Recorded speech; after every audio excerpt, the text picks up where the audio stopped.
राधे राधे श्याम से मिला दे हमको, वो राधे राधे श्याम से मिला दे हमको, सांवरे का दर्श करा दे हमको, सांवरे का दर्श करा दे हमको, राधे राधे श्याम मिला दे, श्री राधे राधे श्याम मिला दे।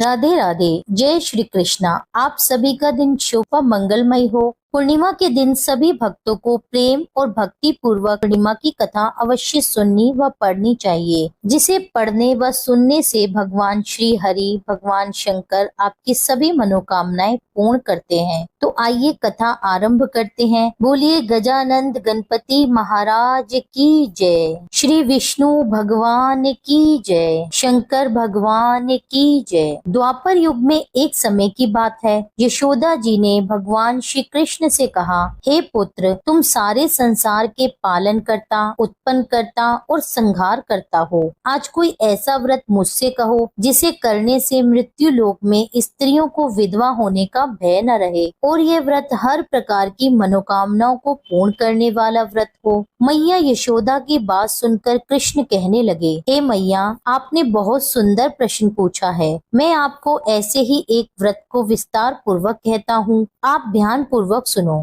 सौभाग्य की प्राप्ति के लिए स्त्रियों को 32 पूर्णमासियों का व्रत करना चाहिए। इस व्रत को करने से स्त्रियों को सौभाग्य और सुख संपत्ति का आशीर्वाद प्राप्त होता है। यह व्रत अचल सौभाग्य देने वाला और भगवान शिव के प्रति मनुष्य मात्र की भक्ति को बढ़ाने वाला है। श्री कृष्ण के ऐसे वचन सुनकर माता यशोदा कहने लगी, हे कृष्ण, सर्वप्रथम पृथ्वी लोक में इस व्रत को किसने किया था? इस विषय में भी विस्तार से मुझे बताओ। तब श्री कृष्ण बोले, हे मैया, भूमंडल पर एक अत्यंत प्रसन्न राजा चंद्रहास से पलित अनेकों प्रकार के रत्नों से परिपूर्ण कातिका नाम की एक नगरी थी। वहाँ पर घनेश्वर नाम का एक ब्राह्मण था और उसकी पत्नी अति सुशीला और रूपवती थी। दोनों ही उस नगरी में बड़े प्रेम भाव के साथ रहते थे। घर में धन धान्य आदि की कोई कमी नहीं थी। उनको एक बहुत भारी दुख था कि उनके कोई संतान नहीं थी। इस दुख से वे अत्यंत दुखी रहा करते थे।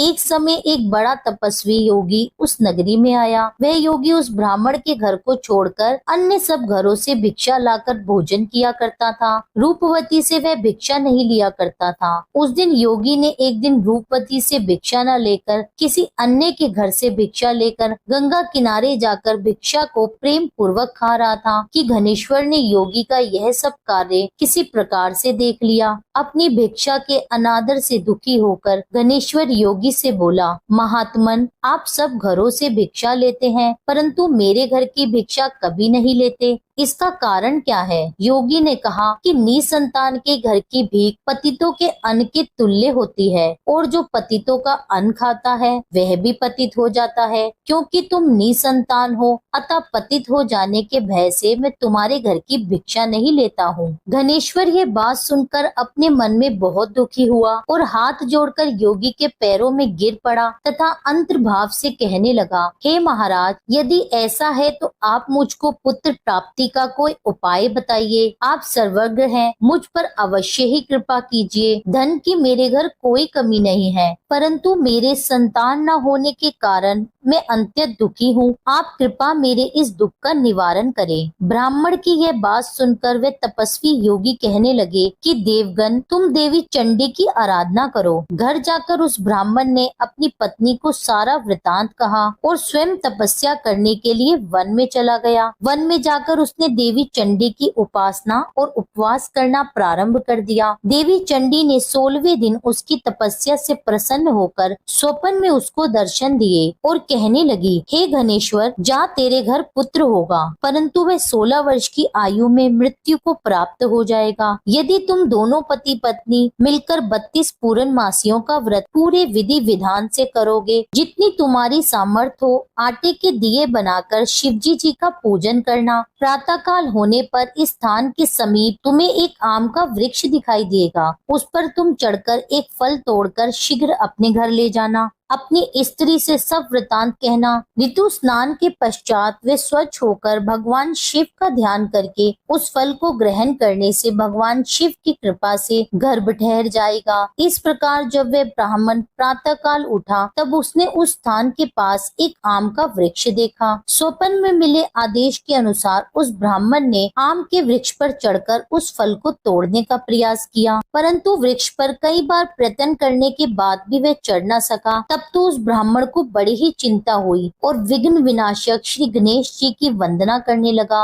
हे दयानिधे, अपने भक्तों के विघ्नों का नाश करके उनके मंगल कार्य को करने वाले, दुष्ट का नाश करने वाले, रिद्धि सिद्धि को देने वाले, आप मुझ पर कृपा करके इतना बल दें कि मैं अपने मनोरथ को पूर्ण कर सकूं। इस प्रकार गणेश जी की प्रार्थना करने पर उनकी कृपा से गणेश्वर वृक्ष पर चढ़ गया और उसने एक अति सुंदर आम का फल देखा। उसने विचार किया कि जो वरदान से फल मिला था वह यही है और कोई फल दिखाई नहीं देता। उस गणेश्वर ब्राह्मण ने जल्दी से उस फल को तोड़कर अपनी पत्नी को लाकर दिया। उसकी पत्नी ने अपने पति के कहे अनुसार उस फल को खा लिया और वे भगवान के आशीर्वाद से शीघ्र गर्भवती हो गई। देवी माता चंडी की कृपा से उसे कुछ ही समय बाद सुंदर पुत्र की प्राप्ति हुई। पति पत्नी दोनों ने ही मिलकर जन्म का हर्षोल्लास उत्सव मनाया। वे दोनों अब बड़े ही खुश थे। माता पिता के हर्ष शोक के समय वे शुक्ल पक्ष के चंद्रमा की भांति बढ़ने लगा। उस बालक का नाम देवीदास रखा गया। देवी चंडी की कृपा से वह बालक बहुत ही सुंदर, सुशील और विद्वान था। देवी की आज्ञा अनुसार उनकी माता ने 32 पूर्णमासी का व्रत रखना प्रारंभ कर दिया ताकि उसका पुत्र बड़ी आयु वाला हो। जब देवीदास को 16 वर्ष लगा तब देवीदास के माता पिता को बड़ी चिंता हुई कि कहीं उनके पुत्र की इस वर्ष मृत्यु न हो जाए। इसलिए उन्होंने अपने मन में विचार किया कि यदि यह दुर्घटना उनके सामने हो गई तो वे कैसे इसे सहन कर पाएंगे। तब उन दोनों ने मिलकर देवीदास को उसके मामा को बुलाकर उसे पढ़ने के लिए काशी भेज दिया। सारा प्रबंध करके माता पिता ने काशी जाने के लिए देवीदास को एक घोड़े पर बिठाकर उसके मामा के साथ उसे भेज दिया, किंतु यह बात उसके मामा या किसी और से नहीं बताई कि देवीदास की उम्र कम है। गणेश्वर ने अपनी पत्नी के साथ पुत्र की दीर्घ आयु के लिए देवी चंडी का व्रत रखना प्रारंभ कर दिया। इस प्रकार दोनों ने मिलकर 32 पूर्णमासी का व्रत पूरा कर लिया। कुछ समय बाद एक दिन वह दोनों मामा व भांजे रात में विश्राम करने के लिए किसी गांव में ठहरे हुए थे। उस दिन उस गांव में एक ब्राह्मण की अत्यंत सुशील, सुंदरी, सुशीला, विदुषी और गुणी कन्या का विवाह होने वाला था। जिस धर्मशाला के अंदर वह और उसकी बारात ठहरी हुई थी उसी धर्मशाला में देवीदास और उसके मामा भी ठहरे थे। संयोगवश कन्या को तेल आदि चढ़ाकर मंडप आदि पर जो कार्य किया गया, तब लगन के समय वर को धनुर्पात हो गया, जिसके कारण वर के पिता और परिवार जनों से परामर्श करके यह निश्चय किया गया कि यह देवीदास मेरे पुत्र जैसा ही सुंदर है। मैं कन्या का विवाह इसके साथ ही करा दूं और बाद में विवाह के अन्य कार्य मेरे पुत्र के साथ हो जाएंगे। ऐसा सोचकर वे देवीदास के मामा के पास जाकर कहने लगे कि यदि तुम थोड़ी देर के लिए अपने भांजे को दे दो जिससे विवाह के लगन का सब कार्य पूरा हो सके। तब उसके मामा कहने लगे, जो कुछ भी मधु पर्क आदि कन्यादान के समय वर को मिले वह सब हमें दे दिया जाए तो मेरा भांजा इस बारात का दूल्हा बन जाएगा। विचार विमर्श के बाद ब्राह्मण के पुत्र को विवाह में दूल्हा बनाकर मंडप में बिठा दिया गया। उसके साथ सभी विवाह कार्य रात्रि में विधि पूर्वक संपन्न हो गए। पत्नी के साथ वह भोजन नहीं कर सका और मन में सोचने लगा, मेरे बाद न जाने इस स्त्री का क्या होगा। ऐसा सोचकर वह बड़ा दुखी और उदास हो रहा था। तभी उसकी पत्नी ने पूछा कि क्या बात है, आप इतने उदास और दुखी क्यों हो रहे हो। तब उसने वो सारी बातें जो वर के पिता और उसके मामा में हुई थी उस स्त्री को बतला दी। तब वह कहने लगी,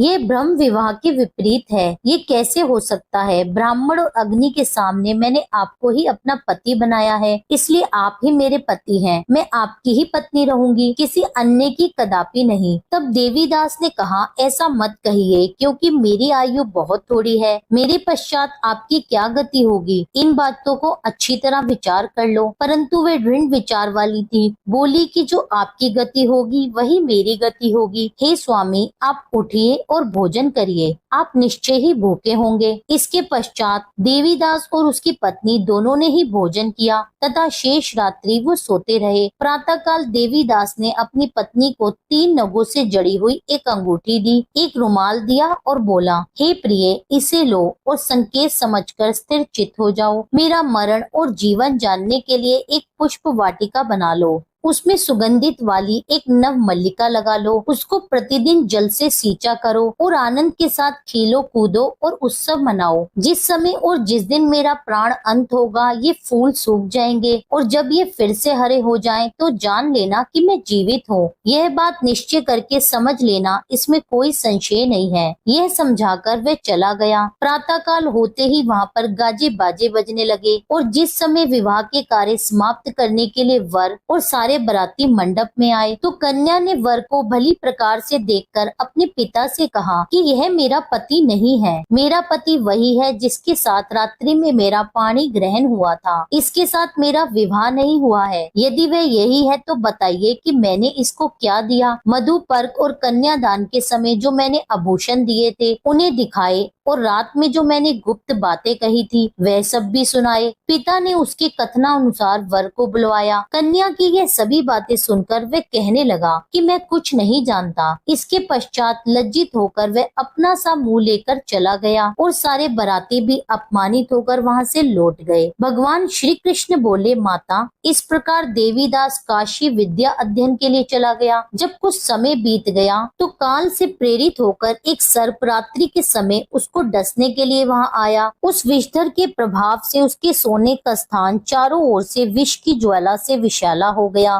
परंतु व्रत रखने के प्रभाव से उसको वह सांप डस नहीं पाया, क्योंकि पहले भी उसकी माँ ने 32 पूर्णमासी का व्रत धारण किया हुआ था। इसके बाद मध्याह्न के समय स्वयं काल वहां पर आए और उसके शरीर से उसके प्राणों को निकालने का प्रयास करने लगे, जिससे वह मूर्छित होकर धरती पर गिर गया। भगवान की कृपा से उसी समय पार्वती जी के साथ शंकर जी वहां पर आ गए। उसको मूर्छित दशा में देखकर पार्वती ने भगवान शंकर से प्रार्थना की कि हे प्रभु, इस बालक की माता ने पहले ही 32 पूर्णिमा का व्रत किया है, जिसके प्रभाव से भगवान आप इसको प्राण दे। भवानी के कहने पर भक्त वत्सल भगवान शिवजी जी ने उसको प्राण दान दे दिया। इस व्रत के प्रभाव से काल को भी पीछे हटना पड़ा और देवीदास स्वस्थ होकर बैठ गया। इधर उसकी स्त्री उसके काल की प्रतीक्षा किया करती थी। जब उसने देखा कि उस पुष्प वाटिका में पत्र पुष्प कुछ भी नहीं रहे तो उसको अत्यंत आश्चर्य हुआ और जब वे वैसे ही हरे भरे हो गए तो वे जान गई कि वे जीवित हो गए हैं। यह देखकर वे बहुत ही प्रसन्न मन से अपने पिता से कहने लगी कि पिताजी, मेरे पति जीवित हैं, आप उनको ढूंढिए। जब 16 वर्ष व्यतीत हो गया तो देवीदास भी अपने मामा के साथ काशी से चल दिया। इधर उसके ससुर उनको ढूंढने के लिए निकलने ही वाले थे कि दोनों मामा भांजा ठीक वहीं पर आ गए। उनको अपने घर आता देखकर उनके ससुर को बड़ी ही प्रसन्नता हुई और वे प्रसन्नता के साथ उन्हें अपने घर पर ले आए। उस समय नगर के सारे निवासी वहां इकट्ठा हो गए और सबने निश्चय किया कि अवश्य ही इसी बालक के साथ इस कन्या का विवाह हुआ है। उस बालक को जब कन्या ने देखा तो पहचान लिया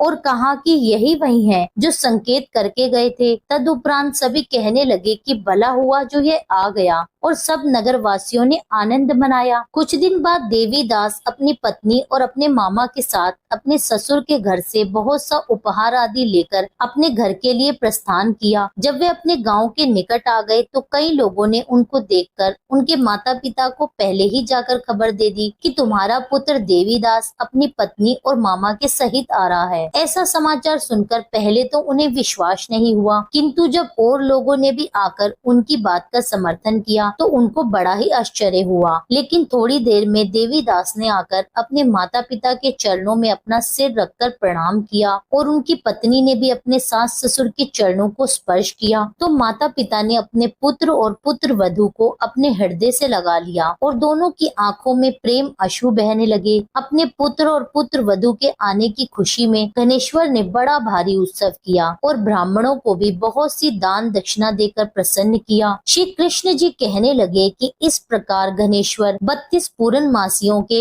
व्रत के प्रभाव से पुत्रवान हो गया। जो भी स्त्रियां इस व्रत को करती हैं, वे जन्म जन्मांतर में वैधव्य का दुख नहीं भोगती और सदैव सौभाग्यवती रहती हैं। यह मेरा वचन है, इसमें कोई संदेह नहीं है। यह व्रत पुत्र पोत्रों को देने वाला तथा संपूर्ण मनोकामनाओं को पूर्ण करने वाला है। 32 पूर्णमासियों के व्रत करने से व्रती की सब इच्छाएं भगवान शिव की कृपा से पूर्ण होती हैं। प्रेम से बोलिए भगवान शिव शंकर की जय, माता पार्वती की जय। यह था आज का वीडियो, यह थी आज की कथा। उम्मीद करती हूँ यह कथा आपको पसंद आई होगी। वीडियो पसंद आई हो तो अभी ही मेरे चैनल को सब्सक्राइब कर लीजिए, बेल आइकन को प्रेस कर लीजिए ताकि सभी वीडियो की नोटिफिकेशन आपको सही समय पर मिल सके। मिलती हूँ आपसे एक अगली वीडियो में, जब तक के लिए जय श्री राधे।